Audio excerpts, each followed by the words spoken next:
Tay, tignan niyo po to. Ano naman ito, anak? Malaking bahay po yan. Tsaka may garden pa. Papatayo tayo niyan, tay, para hindi na tayo magsisiksikan sa maliit na kwarto. Maganda naman ito, anak. Pero hindi mo naman ako kailangan pang bigyan ng magandang bahay para maging masaya. Yung pangarap mo, yung pagiging arkitekto mo, yun ang pinakamagandang regalong pwede mong ibigay sa akin. Hindi po, tay.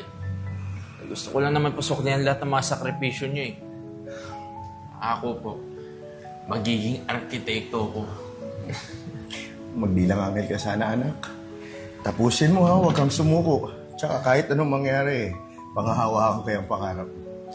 Talagang anak ko. Ganda nito, anak ko.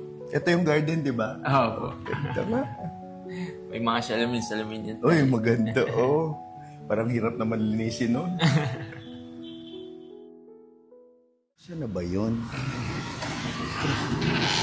Sira ako na yung barko. Ayusin ko yan mamaya. Tay, may kailangan po akong sabihin sa inyo eh.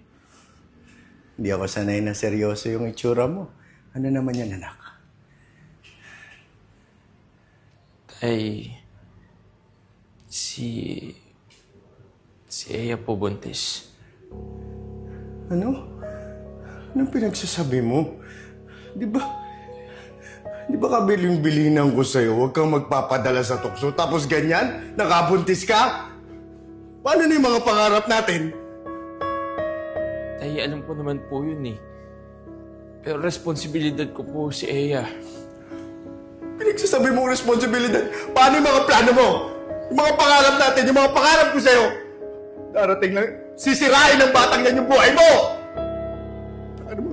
Ano ba iyan? Nag-iisip ka ba? Tay, pwede pa bayaan si Eya. Mahal ko po siya. Papanindigan ko yung pamilya kong ginawa. Yan yung desisyon mo. Ngayong araw na to, huwag mo na akong tatawaging tatay. Wala akong isang ingratong anak. Wala kang karapatang tawagin akong ama. Kung itatapon mo lang lahat, lumayas ka na!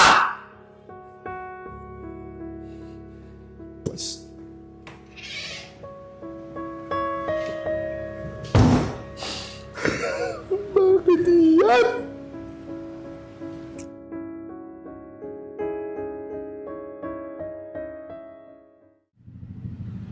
Yan.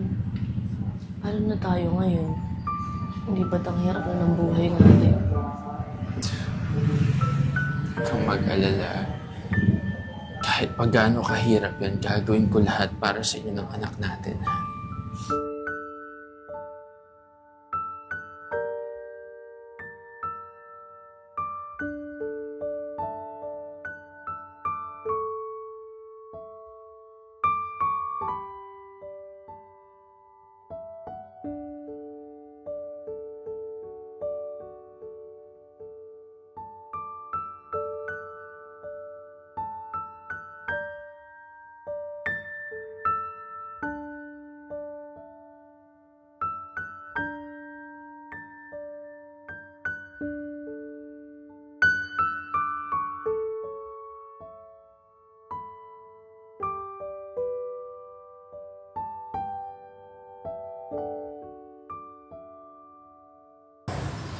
Cute ni Baby Russell.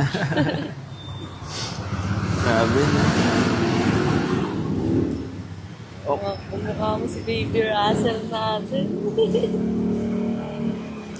Hi, Russell!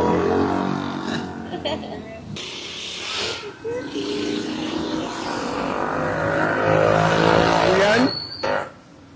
Yan, ikaw ba yan, anak? Tay.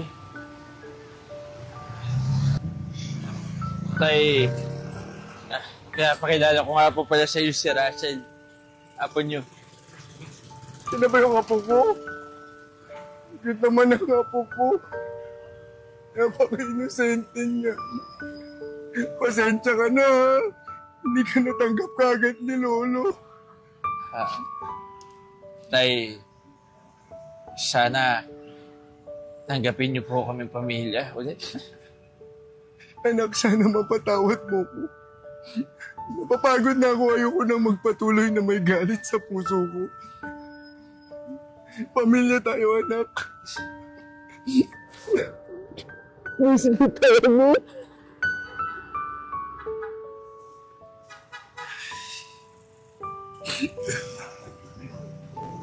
Si Aya po tayo.